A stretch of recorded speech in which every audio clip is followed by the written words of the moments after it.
بسم اللہ الرحمن الرحیم۔ میرے محترم بھائیوں اور دوستوں، السلام علیکم۔ آج کا ہمارا موضوع ہے 5 ایسے بدترین گناہ جو انسان کو اللہ تعالیٰ کے غضب کا نشانہ بناتے ہیں۔ اگر آپ نے اس ویڈیو کو فل دیکھا تو انشاءاللہ ان درج ذیل پریشانیوں سے ہمیشہ کے لیے آپ کی جان چھوٹ جائے گی۔ یہ 5 بدترین گناہ انسان کو رزق حلال سے محروم کر دیتے ہیں۔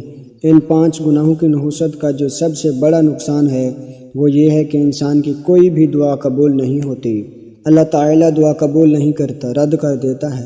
فرمایا اگر تم چاہتے ہو کہ تمہاری ہر ایک دعا قبول ہو، اگر تم چاہتے ہو کہ تم مالا مال بن جاؤ، زندگی میں کبھی غریب نہ ہو، اگر تم چاہتے ہو کہ اللہ تعالیٰ کا تم پر خاص کرم برقرار رہے، اللہ تعالیٰ کی رحمت کی آغوش میں رہو، اللہ تعالیٰ کی رحمت تم پر ہر وقت ہر گھڑی برستی رہے، ان 5 گناہوں سے دوری اختیار کرنا، ان 5 گناہوں سے سخت نفرت کر لو۔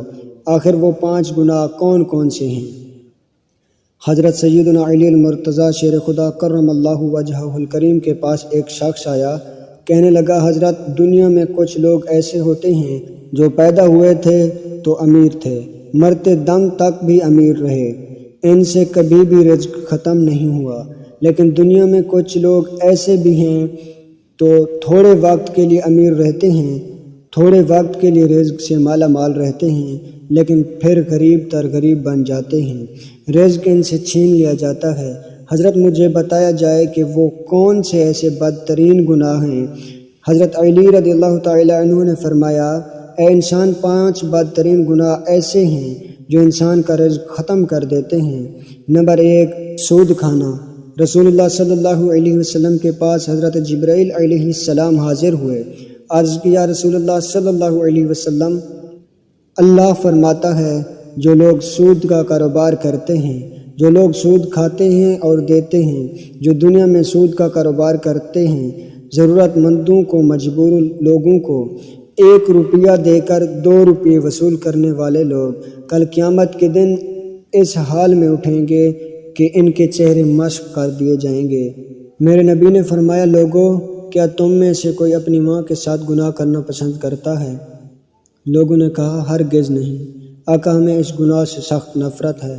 فرمایا سنو، اپنی سگی ماں کے ساتھ گناہ کرنے کا اتنی گناہ نہیں ہے جتنی گناہ سود کھانے کا ہے۔ رزق ختم کرنے کی جو مین وجہ ہے وہ ہے سود کھانا۔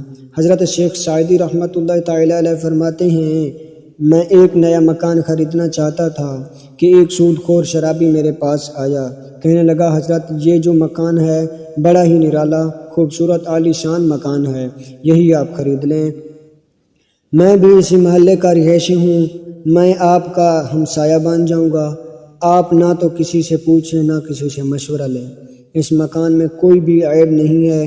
حضرت نے فرمایا، اس سے بڑا عیب بھلا کون سا ہو سکتا ہے کہ تو میرا ہمسایہ بن جائے گا، تو میرا پڑوسی بن جائے گا، تو سود خور، تو شرابی، تو جہنمی، اس سے بڑا عیب کیا بھلا ہو سکتا ہے؟ اور جہاں تجھ جیسا ہمسایہ رہتا ہو وہ مکان مجھے مفت میں بھی ملے تو بھی مہنگا ہے، اور ہاں تیرے مرنے کے بعد اس مکان کی قیمت 10 گنا اور زیادہ بڑھ جائے گی۔ حضرت علی نے فرمایا، دوسرا گناہ کسی نیک متقی عورت پر تہمت لگانا۔ اللہ تعالیٰ قرآن مجید کے اندر ارشاد فرماتا ہے، جو لوگ نیک عورتوں پر تہمت لگاتے ہیں وہ عورتیں جو ہر وقت میری رحمت کی آغوش میں رہتی ہیں، جو نمازی ہیں، قرآن پڑھتی ہیں، تہجد گزار ہیں، جو لوگ ایسی عورتیں پر تہمت لگاتے ہیں، مجھے قسم ہے اپنی عزت جاہ و جلال کی، میں اس وقت تک ان لوگوں کو معاف ہرگز نہیں کروں گا جب تک وہ نیک عورتیں انہیں معاف نہیں کریں گی جن پر انہوں نے تہمت لگائی۔ جس طرح ایک ماں اپنی لاڈلی اولاد کے خلاف ایک حرف بھی سننا پسند نہیں کرتی، سیم اسی طرح اللہ تعالیٰ بھی اپنے نیک بندے کے خلاف ایک حرف بھی سننا پسند نہیں فرماتا۔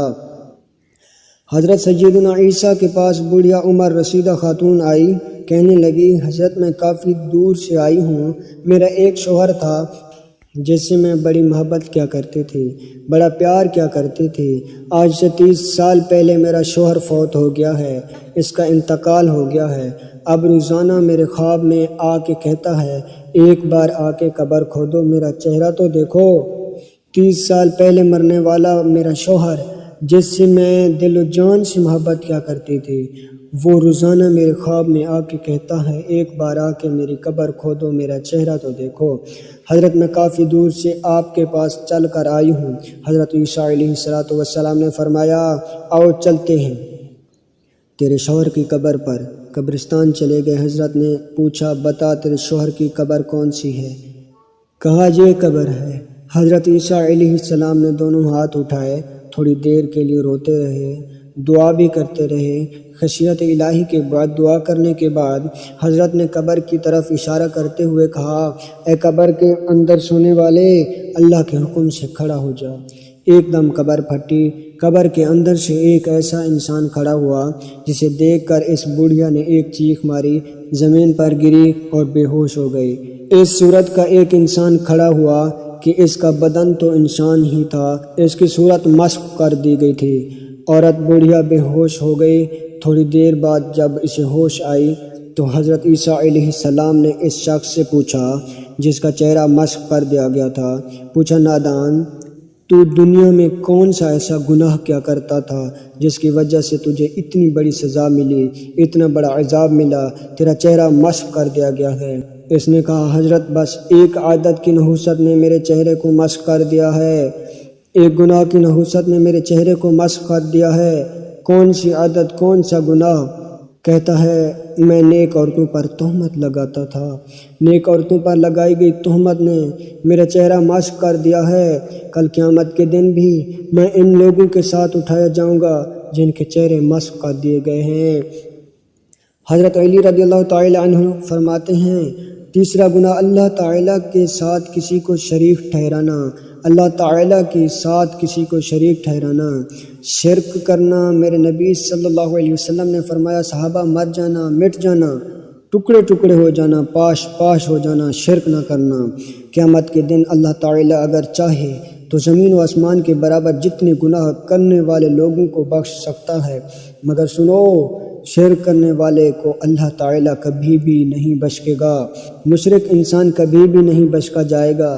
حضرت علی رضی اللہ تعالیٰ عنہ فرماتے ہیں چوتھا گناہ کسی پر جادو کرنا، اس سوچ کی بنیاد پر کہ یہ زندگی میں خوش کیوں ہے، کسی کی خوشیوں کا جنازہ نکالنے کے لیے، کسی کا جینا حرام کرنے کے لیے اس پر جادو کرنا، اس کی خوشیوں کا جنازہ نکلوانے کے لیے، اس کا رزق ختم کروانے کے لیے جو شخص جادو کرتا ہے، فرمایا ایسا شخص دائرہ اسلام سے خارج ہو گیا جس نے کسی پر جادو کیا۔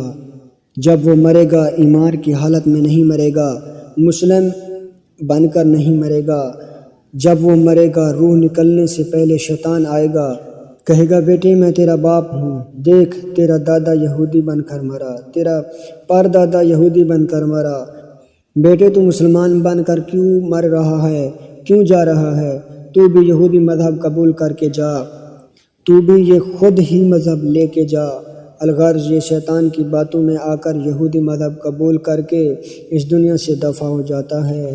حضرت علی فرماتے ہیں پانچواں گناہ جو سب سے بڑا گناہ ہے، جو اللہ تعالیٰ کو بہت ہی ناپسندیدہ ہے، وہ ہے کسی کو دکھ دینا، کسی کو تکلیف دینا، کسی کا جینا حرام کرنا، کسی کو دکھ دے کر، کسی کو غم دے کر، کسی کو درد دے کر، کسی کا جینا حرام کر کے، کسی کی زندگی اجیرن بنا کے، برباد کر کے، کسی کی آنکھوں سے آنسو نکال کے، کسی کی عزت والی پگڑی خاک میں ملا کر۔